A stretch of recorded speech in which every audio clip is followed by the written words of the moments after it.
প্রিয় শিক্ষার্থীবৃন্দ, আমরা এখন প্রেজেন্ট কন্টিনিউয়াস টেন্স নিয়ে আলোচনা করব। প্রেজেন্ট কন্টিনিউয়াস টেন্সের বাংলা কী অর্থ দাঁড়ায় সেগুলো আমরা এখন দেখব উদাহরণের মাধ্যমে।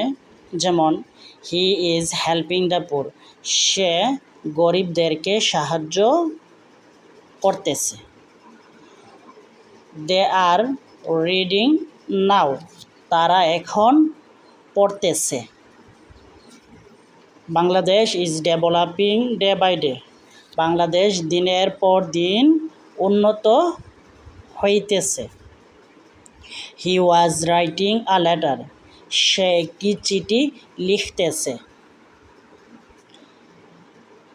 Mother was telling a story, মা একটি গল্প বলতে ছিলেন।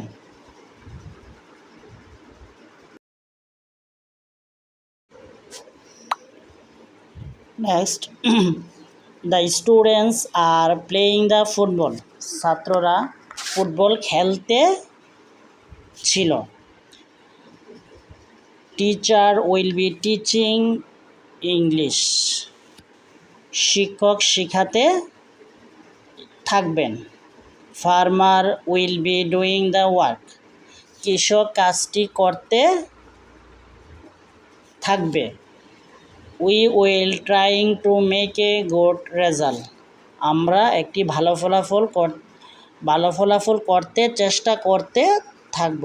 নিশ্চয়ই তোমরা বুঝতে পেরেছো, কন্টিনিউয়াস টেন্স মানে হচ্ছে কোনো কাজ চলমান থাকবে। প্রেজেন্ট কন্টিনিউয়াস বর্তমানে কোনো কাজ চলমান থাকবে। পাস্ট কন্টিনিউয়াস অতীতে কোনো কাজ চলমান ছিল। ফিউচার কন্টিনিউয়াস ভবিষ্যতে কোনো কাজ চলমান থাকবে। আর সকল কন্টিনিউয়াস টেন্সেরই কিন্তু মূল থিম হচ্ছে বি ভার্বের পরে আইএনজি। নিশ্চয়ই তোমাদের মনে আছে।